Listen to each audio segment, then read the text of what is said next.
Vous écoutez C'est pour ma pomme, le podcast qui parle des produits Apple et de leurs usages, mais pas que. Je suis David, bienvenue dans un nouvel épisode.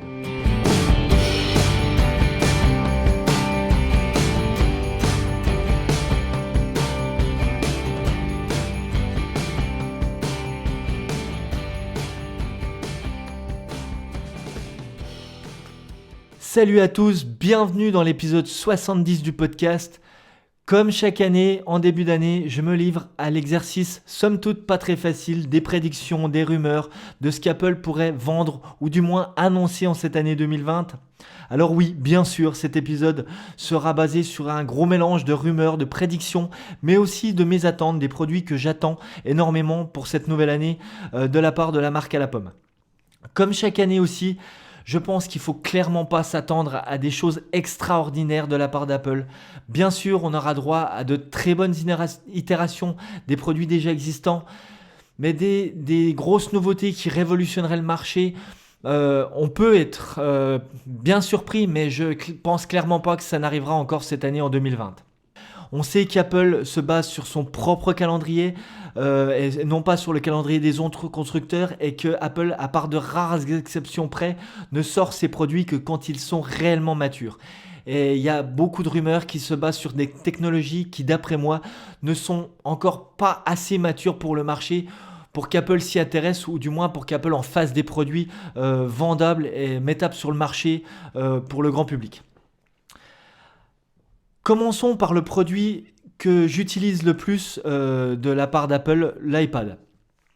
Le dernier modèle d'iPad date de 2018, les derniers modèles d'iPad Pro datent de 2018, donc sans nul doute, on va avoir droit à un nouveau modèle d'iPad Pro cette année. Mais qu'est-ce qu'Apple pourrait implémenter sur un tel modèle ? Alors, les rumeurs parlent d'un triple capteur à l'arrière, à l'image de ceux qui ont été mis sur les derniers iPhone 11 Pro. À mon avis, le triple capteur n'a pas réellement de gros intérêt sur un iPad.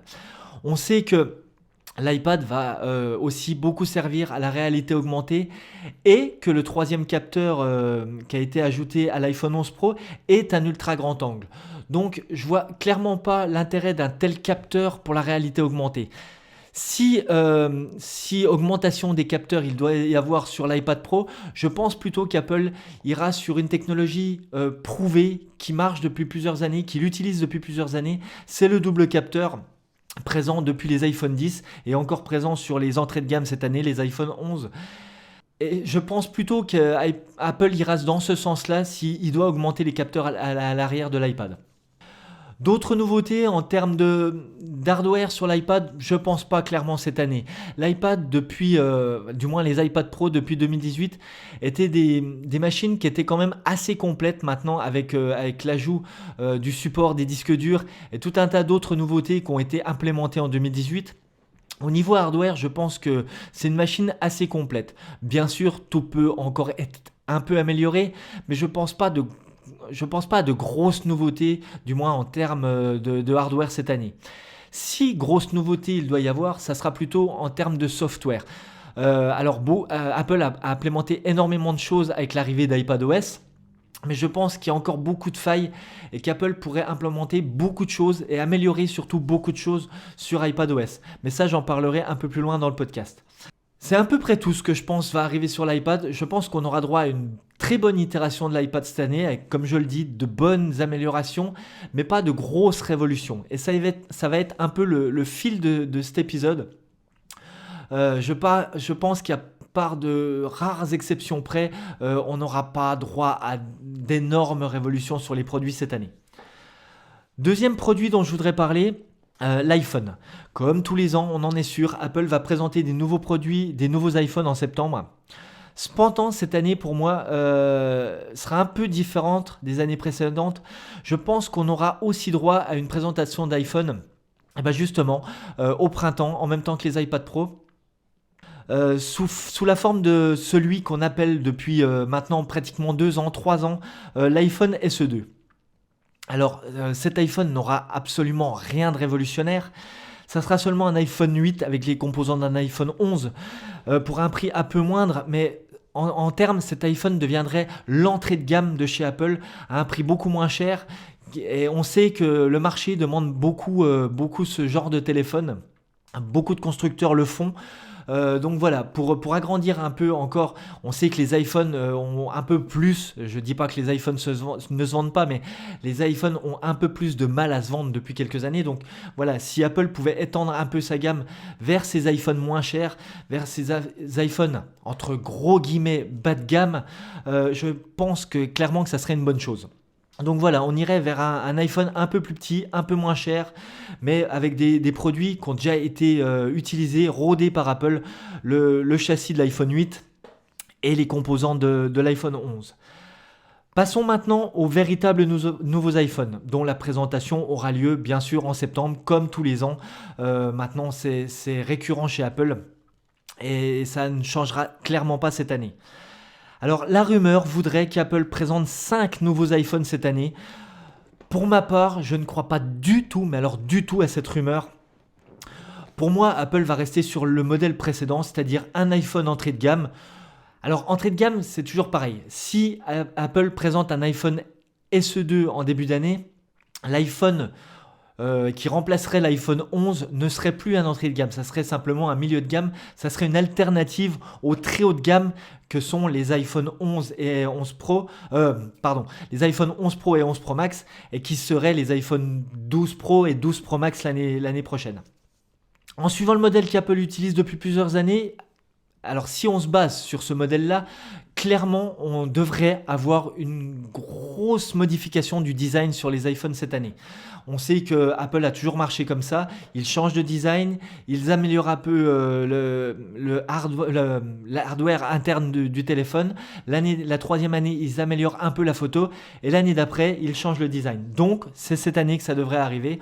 L'iPhone 12, on va l'appeler comme ça, l'hypothétique iPhone 12 devrait avoir un tout nouveau design. D'après moi, le design devrait clairement se rapprocher des derniers iPad Pro. Beaucoup d'images sont sorties sur le net. Alors bien sûr, ce ne sont pas des images tirées de chez Apple, c'est des études faites par des designers, mais ça va clairement dans ce sens-là. On irait dans un design un peu plus carré, plus dans le style des iPad Pro, et pour remonter plus loin, des iPhone 4 et des iPhone 5. Concernant les autres points de design, beaucoup d'analystes tablent sur la disparition de l'encoche cette année. Alors, je ne doute pas que c'est une chose qui pourrait totalement arriver, mais j'ai quand même beaucoup de mal à croire qu'Apple abandonne aussi vite une technologie comme celle-là. Sachant que beaucoup de ses concurrents essayent de la copier en plus. On sait que depuis la sortie de l'iPhone 10 et du Face ID, énormément de concurrents à l'iPhone ont essayé de sortir des systèmes de reconnaissance faciale égales, du moins essayer de faire égalité avec le Face ID, et ils n'y sont pas arrivés.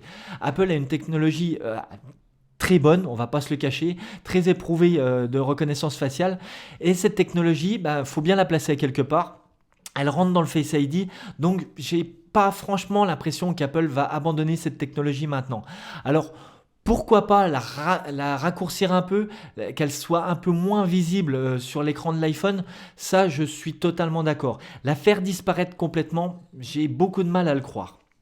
Autre technologie qui pourrait arriver sur ces nouveaux iPhones, l'USB-C. On attend toujours depuis maintenant 2 ans l'arrivée de l'USB-C sur les iPhones qui permettrait une homogénéité par rapport au reste de la gamme, au MacBook Pro et aux iPad Pro. Et c'est pareil, c'est un peu comme le Face ID.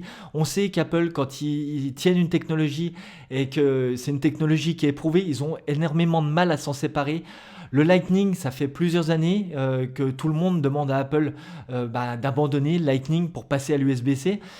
Et ils ont beaucoup de mal. Alors pourquoi pas implémenter cette technologie USB-C cette année ? Ça serait possible, ça serait clairement possible. Mais j'ai clairement du mal à voir arriver cette technologie sur les iPhones, du moins pour l'instant. Autre grosse rumeur concernant ces iPhones haut de gamme, ils seraient tous 5G. Alors là encore, j'ai énormément de mal à le croire. On sait que la 5G, dans la plupart des pays, en est encore à ses balbutiements, à part certains pays comme certains pays asiatiques, ou comme les États-Unis. Et encore, aux États-Unis, c'est plus de la 4G plus que de la 5G totalement. Mais dans les pays européens, la 5G en est encore clairement à ses balbutiements, ne serait-ce qu'en France. Le seul endroit où la 5G d'Orange est clairement utilisable, c'est dans une seule ville, c'est à Marseille et c'est autour du stade Vélodrome. Donc ça fait vraiment pas une grosse place pour utiliser la 5G. Donc clairement, j'ai pas l'impression qu'Apple va. Je vais peut-être passer pour le mouton noir dans ce podcast, mais j'ai clairement pas l'impression qu'Apple va encore implémenter la 5G sur ces modèles de cette année. Je pense plutôt qu'Apple va rester encore sur de la 4G ou du moins sur de la 4G+, et que Apple va se garder la 5G comme grosse nouveauté sur le modèle de l'année d'après, sur les hypothétiques iPhone 11, 12S, ou je ne sais pas comment ils les appelleront, mais voilà, je pense que ça sera la 5G, la grosse nouveauté de cette future gamme d'iPhone. Mais je ne la vois pas franchement arriver encore pour cette année.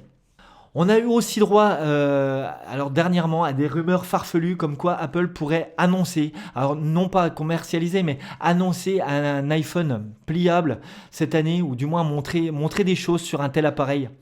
Alors là, clairement, je vais me jeter à l'eau et je vais donner mon avis bien tranché sur la chose. Ne rêvez pas, on n'aura pas droit à un iPhone pliable cette année.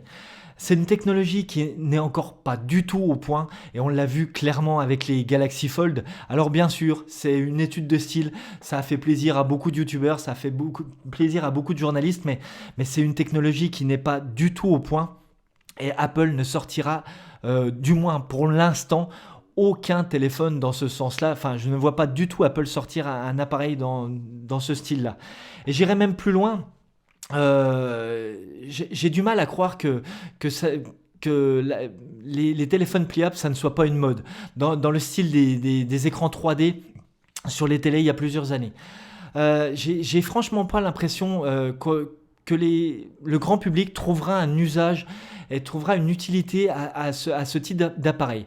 J'avais une réflexion il y a pas longtemps, mais si vous vous rappelez un peu, juste avant l'arrivée des smartphones, les quelques mois, quelques années avant l'arrivée des smartphones et surtout avant l'arrivée de l'iPhone, ce qu'on appelait auparavant les dubphones, dans les derniers modèles de ces téléphones-là, on avait eu droit à plein d'essais de plein de choses. On avait droit à des clapets qui se retournaient dans un sens, des clapets qui se retournaient dans l'autre, des caméras qui étaient de plus en plus grosses sur ces petits téléphones. Et j'ai l'impression que là, depuis un an et demi, c'est ce qu'on est en train de vivre dans le monde du smartphone. J'ai l'impression que les constructeurs n'ont encore pas trouvé les bonnes itérations, les bonnes choses pour le futur du smartphone et qu'ils testent beaucoup de choses, qu'ils testent différentes choses dans plusieurs styles différents et que les écrans pliables en sont l'une d'elles. Mais j'ai pas franchement l'impression qu'on ira dans ce sens-là. J'ai pas l'impression que le grand public va vouloir de ces appareils, surtout au prix où ils sont dans le futur. Je pense qu'on aura droit à un futur des smartphones, que le smartphone va se réinventer, va changer, mais j'ai pas franchement l'impression que ça sera dans ce sens-là, du moins. Voilà, c'est à peu près tout ce que je voulais dire sur les iPhones. Comme vous le voyez, pareil que pour les iPads. Je pense pas qu'on aura droit à de grosses nouveautés, un changement de design, mais ça, c'est dans la ligne droite de ce qu'Apple fait depuis les tout premiers iPhones, donc c'est totalement normal. En termes de nouveautés, oui, comme l'iPad, on aura droit à pas mal de nouveautés software qui viendront d'iOS. Mais en termes de hardware, j'ai pas franchement l'impression que les grosses nouveautés qu'on attend cette année seront encore présentes en 2020. Troisième produit dont je voulais vous parler, l'Apple Watch. L'Apple Watch est maintenant un produit, clairement, on va pas se mentir, un produit thémature.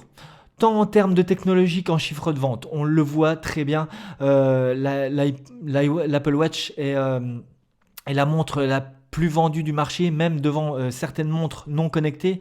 Donc, je pense clairement que là, maintenant, on est arrivé à un niveau de maturité qui va permettre à Apple de tester de nouvelles choses, tant au niveau design de l'Apple Watch qu'au niveau hardware, qu'au niveau fonctionnalité.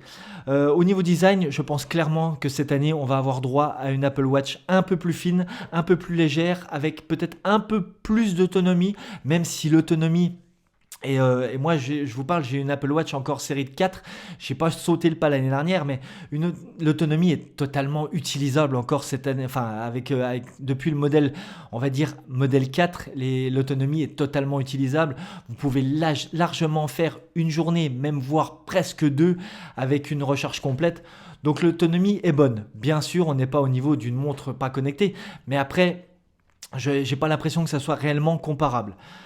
Donc, je pense, comme je le disais, que le produit est assez mature pour voir un nouveau gros design de l'Apple Watch, de grosses nouveautés, tant au niveau design qu'au niveau fonctionnalité. Passons maintenant à la gamme Mac. L'iMac n'ayant pas été mis à jour depuis 2012, je pense que ça sera l'un des premiers produits dans cette gamme, dans la gamme des ordinateurs d'Apple, qui sera redesigné cette année. Du moins, il en aurait bien besoin. Alors, beaucoup d'analystes et beaucoup de journalistes tablent sur un design qui serait similaire aux derniers écrans du Mac Pro. J'ai un peu de mal à croire ça. Je pense que déjà, si on reste sur un design qui est similaire au design actuel, mais que l'écran est un peu plus grand, que les bords sont un peu plus fins, qu'on a des nouveautés en termes de clavier peut-être l'arrivée de la touch bar au niveau des claviers de l'iMac. Je pense déjà que ça sera déjà une grosse nouveauté en termes d'iMac. Alors, comme je le disais au début, je vais peut-être passer pour la personne qui n'aime pas du tout Apple, et c'est totalement faux parce que c'est une marque que j'adore, et vous le savez si vous écoutez le podcast depuis longtemps, mais j'ai l'impression que beaucoup de journalistes s'attendent à énormément de choses de la part d'Apple, et quand les keynotes arrivent, on est très souvent déçus. Alors que les nouveautés, et ça a toujours été comme ça chez Apple, Apple implémente ces nouveautés par petites touches. Des nouveautés qu'on attendrait, qu'on se dit c'est obligé, ça va arriver cette année. Et ben Apple va les disséminer au fur et à mesure des 3-4 prochaines années. Donc même au niveau des ordinateurs, j'ai pas l'impression qu'on va avoir droit à des grosses révolutions cette année. Donc au niveau de l'iMac, je pense qu'on aura juste droit à un redesign au niveau de l'écran, peut-être un écran un peu plus grand dans le même châssis, peut-être des nouveautés au niveau de la caméra, peut-être une caméra un peu plus, au lieu d'avoir la caméra 720p qui clairement Apple se fout de notre gueule avec cette caméra-là, mais je pense que ça n'ira pas plus loin en termes de nouveautés sur l'iMac. Au niveau des MacBooks, par contre, je pense qu'on va avoir droit à un glissement de la gamme. On sait qu'en fin d'année 2019, Apple a présenté son MacBook Pro 16 pouces qui a énormément plu à pas mal de monde. Et je pense, comme je le dis, qu'on va avoir droit à un glissement de la gamme. C'est-à-dire que comme la gamme était avant le 15 pouces et le 13 pouces, le 15 pouces ayant été remplacé par le 16 pouces, qui est clairement le même ordinateur, peut-être un peu plus puissant, mais dans le même châssis du moins, avec un écran un peu plus grand, je pense que ça va s'étendre au 13 pouces cette année, et que le 13 pouces devrait passer à un 14 pouces dans quasiment le même châssis, et devrait avoir les nouveautés qui ont été disponibles sur le 16 pouces, c'est-à-dire le nouveau clavier, entre gros guillemets nouveau clavier, parce que on va pas se le cacher, c'est le clavier qui était là avant le clavier papillon qui a déplu à tout le monde. Donc voilà, je pense que le glissement va avoir lieu comme ça. Je pense que toutes les nouveautés qu'on a eu droit sur le 16 pouces va s'étendre sur le 13 pouces, et on aura une toute nouvelle gamme 16 pouces, 14 pouces des MacBook Pro. Au niveau des MacBook Air maintenant, je pense clairement que les derniers MacBook Air qui ont été présentés l'année dernière vivent leurs dernières heures. Je vais vous expliquer pourquoi, mais je pense que clairement, et on en a entendu parler depuis des années, on sait qu'Apple travaille sur un Mac, sur une puce ARM pour les Mac, et je pense que cette puce-là arrivera sur les Mac portables en premier. Donc je me dis que quel Mac serait le plus approprié pour implémenter une telle puce? Ça serait un remplaçant du MacBook Air. Un Mac ultra portable, sans ventilateur, qui permettrait d'embarquer une telle puce. Donc voilà, même si ça n'arrive pas cette année, je pense qu'on va aller dans ce sens-là. Je pense peut-être qu'il y aura des annonces dans ce sens-là d'un nouveau MacBook entrée de gamme. Alors entrée de gamme, bien sûr, ça restera un MacBook assez cher, mais d'un MacBook qui ferait le début de la gamme avec une puce ARM. C'est à peu près tout ce que je pense qui devrait arriver en termes de produits majeurs chez Apple. Alors il y a d'autres produits bien sûr qu'Apple pourrait annoncer cette année, qu'on entend depuis pas mal de temps. Les Apple Tags, entre autres, on en a entendu parler pratiquement toute l'année dernière. Je pense clairement que ces tags devraient arriver en tout début d'année 2020. J'ai l'impression qu'ils vont les présenter à la première keynote en mars, à la présentation des iPad Pro. Il y a beaucoup de personnes qui ont trouvé des traces dans les derniers OS d'Apple qui relatent ces ustensiles-là. Donc, à mon avis, clairement, là, on est dans une phase de finalisation pour ces produits et ils devraient être annoncés en tout début d'année. Les AirPods maintenant, vous savez que les AirPods est un produit que j'adore depuis les tout premiers modèles. Clairement, j'ai pas l'impression qu'on va avoir droit à un nouveau modèle cette année. Alors, j'adorerais, et j'en parle depuis pratiquement 2 ans, mais j'adorerais avoir une nouvelle couleur sur les AirPods. Vous savez que une des grosses attentes, qui n'a rien d'exceptionnel, hein, mais une des grosses attentes que j'ai chez Apple, c'est des AirPods en mode sombre. Donc peut-être, si nouveauté il doit y avoir sur les AirPods cette année, eh ben, ça sera une nouvelle couleur, mais j'ai pas l'impression qu'on aura droit à un nouveau modèle d'AirPods. Apple a sorti quand même cette année, en 2019, enfin l'année dernière, en 2019, les AirPods deuxième génération avec le boîtier de charge sans fil, et en fin d'année, les AirPods Pro. Donc voilà, je pense que là, ils peuvent se donner une année tranquille pour imaginer d'autres fonctionnalités sur ces écouteurs, même si on va pas se mentir, des fonctionnalités pour des écouteurs, il n'y en a pas 36 000. Peut-être un nouveau design, mais dans 1 ou 2 ans. Donc voilà, en 2020, je ne pense clairement pas qu'on aura de nouveaux modèles d'AirPods. Ou s'il doit y en avoir, ça sera pour étendre un peu la gamme, c'est-à-dire de nouveaux coloris, pour en vendre plus, mais pas de nouvelles fonctionnalités et de nouveaux designs. Autre chose dont on pourrait entendre parler en 2020, l'arrivée de l'Apple Card dans d'autres pays que les États-Unis. Pourquoi pas? Dans certains pays, Apple pourrait étendre un peu l'Apple Card. Je pense clairement pas que c'est un produit qu'on verra arriver en France. Le système bancaire français n'étant pas du tout le même que le système bancaire américain, l'utilisation des Français de la carte bancaire n'est pas du tout la même que les Américains. C'est un produit qui, enfin du moins dans sa version comme elle est là, n'arrivera jamais en France. Si elle doit arriver en France, Apple devra travailler avec certaines banques françaises, certaines banques européennes pour changer les fonctionnalités de l'Apple Card et que ça s'intègre bien au système monétaire ou au système bancaire européen. Donc voilà, je pense clairement pas, on en entendra peut-être parler en 2020, mais clairement pas pour la France. Parlons maintenant un peu, pour finir cet épisode, de contenu. On sait qu'Apple se tourne depuis plusieurs années, depuis on va dire 2 ans, vers la création de contenu, que ce soit séries télé, que ce soit jeux vidéo. Pour une raison simple, c'est que les produits se vendent moins, les gens changent leur iPhone beaucoup moins souvent, donc voilà, les iPhones se vendent moins.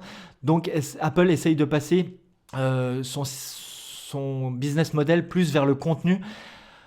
Et je pense là, par contre, qu'on va avoir droit cette année à de grosses nouveautés au niveau contenu chez Apple. Alors déjà, je m'y attendais pas. Je l'avais dit dans un précédent épisode, je m'attendais pas à grand chose d'Apple TV+. Je savais que certaines séries étaient pas mal, mais je m'attendais pas à grand chose.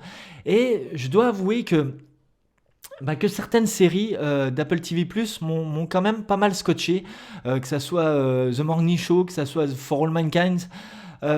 Donc je pense qu'Apple tient une bonne chose là en termes de contenu avec Apple TV+. On sait aussi depuis quelques semaines qu'Apple a fait une grosse acquisition en embauchant l'ancien patron d'HBO. Ancien patron d'HBO qui, sous sa gouvernance chez HBO, a eu des séries comme Game of Thrones et comme toutes les séries emblématiques d'HBO. Donc voilà, le fait qu'Apple ait embauché cette personne, alors je dis pas, on n'aura sûrement pas on n'aura peut-être pas toutes ces séries qui vont sortir cette année, parce que cette personne-là a été embauchée là en toute fin d'année, mais on aura peut-être beaucoup d'annonces pour les années futures de contenu qui devrait arriver sur Apple TV+, et ça c'est clairement une bonne chose.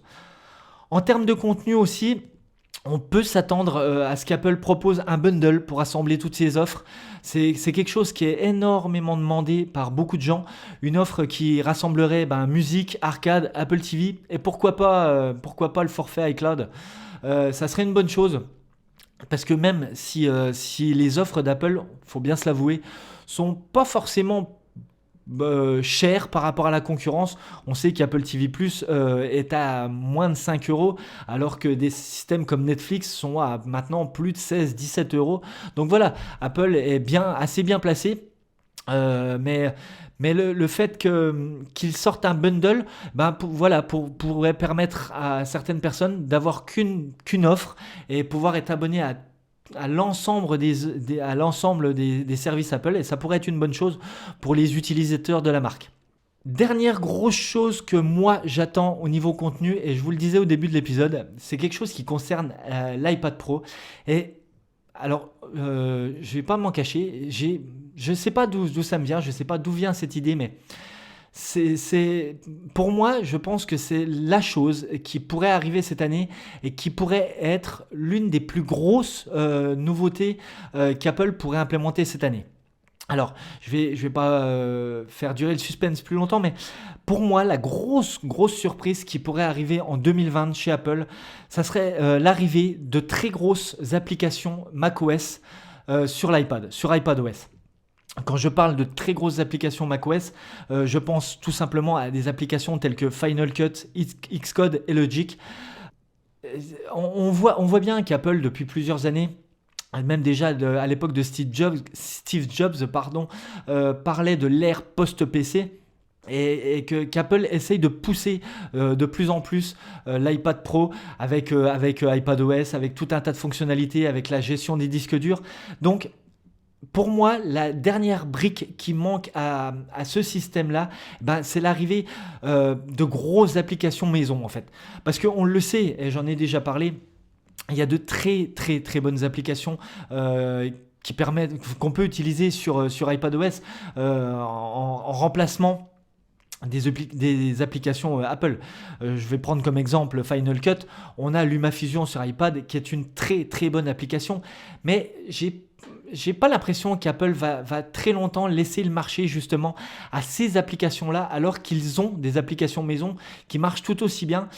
Et je vois bien, franchement, arriver comme grosse nouveauté en 2020, l'implémentation de ces grosses applications macOS là sur iPadOS cette année. Alors peut-être, je vous l'avoue, peut-être pas toutes. Ça sera peut-être en 2020 Final Cut ou Xcode, et l'année d'après une autre application. C'est peut-être un processus qui va commencer cette année, mais j'ai franchement un petit pressentiment que ça pourrait être la grosse nouveauté de 2020 dans l'univers Apple. Alors, dernière petite chose, et là vraiment, après j'arrêterai parce que j'en suis déjà presque une demi-heure d'enregistrement. Je vais finir par mes attentes, les petites attentes que j'aurai en 2020 chez Apple. C'est des produits qui n'ont pas forcément reçu beaucoup de sollicitations du public, je ne sais pas trop comment dire, mais voilà, moi c'est des produits que j'utilise assez souvent et dont j'aimerais bien avoir des itérations cette année. Premier produit, si monsieur Tim Cook m'entend, si Tim Cook écoute, c'est pour ma pomme. Premier produit dont j'aurais clairement envie cette année, c'est un HomePod mini. Le HomePod est une enceinte que j'utilise tous les jours. Mais voilà, c'est une enceinte qui est quand même... Alors, elle n'est pas énorme, mais elle est quand même assez massive. Et pour la mettre dans des pièces telles que la cuisine, je préférerais, à l'image des Google Home Mini, voilà, avoir un équivalent du HomePod, mais en version mini, que je puisse en mettre un peu dans toutes les pièces de la maison. Donc voilà, une chose que j'attends, le HomePod mini, si Tim Cook m'entend, c'est quelque chose que j'aimerais bien voir arriver en 2020.